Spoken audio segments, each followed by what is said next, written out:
Install water hoses from engine water hose connection to pressure reducer.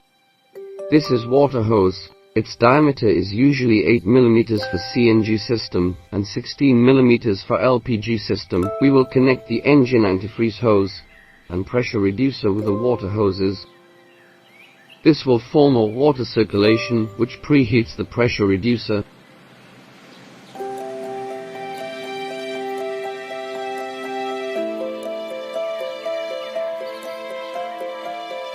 Measure the distance from the engine antifreeze hose connectors to pressure reducer water fittings and cut the water hose to appropriate lengths.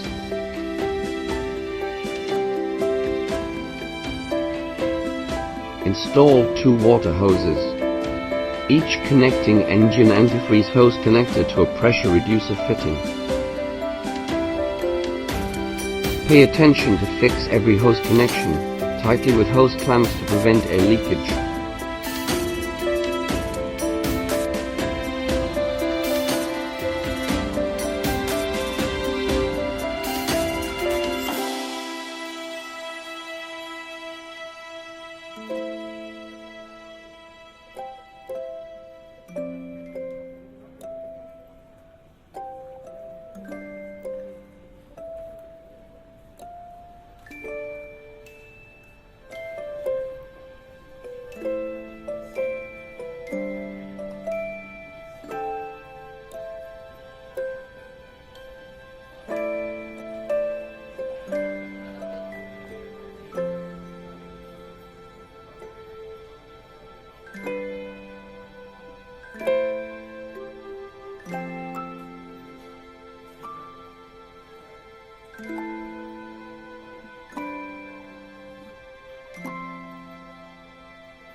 For more information, please contact us.